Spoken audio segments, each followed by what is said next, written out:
Mainit na balita, naghain ng not guilty plea si Senador Rodante Marcoleta sa Sandigan Bayan para sa mga kasong plunder at paglabag sa Presidential Decree 46. Detalye tayo sa ulat on the spot ni Maki Pulido. Maki? Sa kasong plunder, inaakusahan si Senator Rodante Marcoleta at 3 iba pang akusado ng pakikipagsabwatan sa mga pribadong individual para makatipon ng ill-gotten wealth sa pamamagitan ng ilang criminal acts. Naganap daw ito sa loob ng 3 araw noong Enero kung kailan sa magkakaibang araw, binigyan siya ng milyon-milyong piso ng mga kapwa-akusadong sina dating Representative Mike Defensor, mga businessman na sina Joseph Espiritu at Aristotle Diray na umabot sa 75 million pesos. Ibinigay ang perang ito habang nakaupong sa GIT Party List Representative si Marcoleta. Sa akusasyong yan, not guilty ang inihain ni Marcoleta. Ang kaso namang paglabag sa PD 46 ay paglabag sa batas na nagbabawal sa public official ang pagtanggap ng regalo at sa mga pribadong individual na magbigay ng regalo sa public official. Bago mabasahan ng sakdal si Marcoleta, inatras niya ang kanyang motion to quash information o mosyong nagpapabasura sa kaso.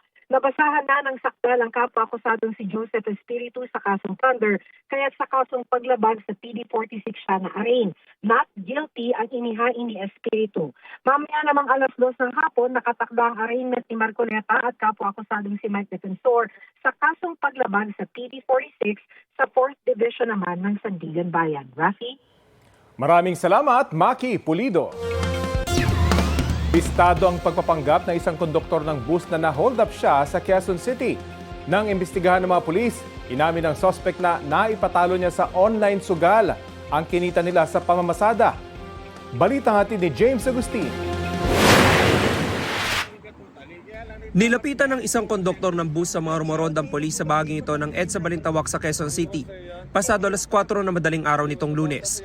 Ang konduktor humingi ng tulong matapos umano siyang ma-hold up at ang ngayon ang kita sa pamamasada.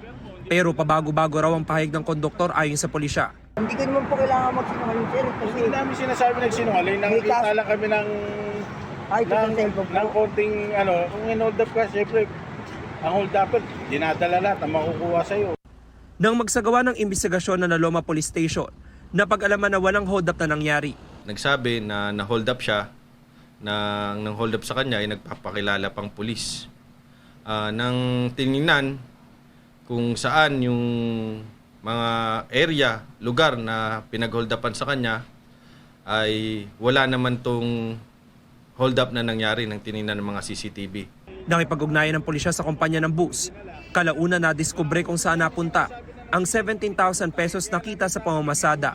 Habang nag-imbestiga kami nang dumating yung representative, mga driver, mga kasama niya, doon na rin siya at napaamin na yun nga, na gastos niya yung pera sa online gambling.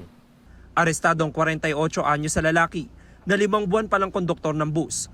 Aminado siyang naipatalo niya sa sugal online ang kita sa pamamasada. natalo po yung remittance po. Bakit mo naisipan na yun ang gamitin pera? Dahil na short na po, inahabol ko po yung short, kaya naisipan ko po yung sugal.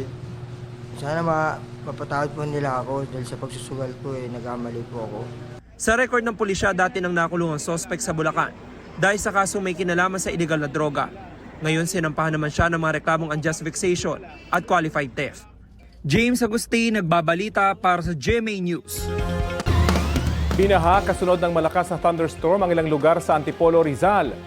Nagpintulang ilog ang kalsada sa isang subdivision dahil sa lakas ng agos ng baha. Halos tumirik ang ilang motorsiklo sa tapat ng isang mall dahil sa taas ng baha. Bumagal din ang daloy ng trapiko sa ilang kalsada dahil sa baha. Matinding pagulan din ang naranasan sa ilang bahagi ng Cebu. Isa ang highway sa Barangay Tipolo kung saan naranasan ang mabilis na pagtaas ng baha. Isang lalaki sa MJ Cuenco Avenue ang lumusong sa baha para tanggalin ang mga nakabarang basura sa drainage ng kalsada. Umapaw rin ang sapa sa barangay Sapang Dako. Nasa loob na ng Philippine Area of Responsibility ang binabantayang low pressure area ayon sa Pag-asa. Namataan yan kanina 1,015 kilometers silangan ng southeastern Luzon At sa mga susunod na oras, posible na maging tropical depression ang nasabing LPA at tatawagin sa local name na Quiapo. Base sa datos ng Metro Weather, tutumbukin ng potensyal na bagyo ang extreme northern Luzon. Maglalandfall o dadaanan nito ang bahaging Batanes at Babuyan Islands sa Biyernes. Sa ngayon, nagpapaulan na sa Bicol at Eastern Visayas ang trough o buntot ng LPA. Magpapaulan naman muli ang hanging habagat sa Mindanao, Palawan at ilan pang bahagi ng Visayas. Habang makakaasa sa maaraw at maayos na panahon sa Metro Manila at iba pang panig ng Luzon. Pero dapat pa rin maging alerto sa tsansa ng mga local thunderstorm. Nakataas ang thunderstorm watch sa NCR, Bulacan, Rizal, Laguna at Cavite. Ibig sabihin niyan, ayon sa Pag-asa, posibleng makaranas ng biglaang ulan na may pagkulog at pagkidlat ang mga nasabing lugar hanggang mamayang alas 10 ng gabi. Isang bangkay ng lalaki ang natagpuang nakasilid sa sako sa Kandihay, Bohol. Balot ng tape ang ibang babang bahagi ng katawan at nakagapos ang kamay ng biktima nang makita sa barangay Canolin. Ayon sa pulisya, nagsumbong sa kanilang pamilya matapos 2 araw na hindi umuwi ng biktimang administrative officer ng isang universidad. Nahanap siya sa pamamagitan ng cellphone na naiwan niya sa pinagtatrabuhan ding restaurant.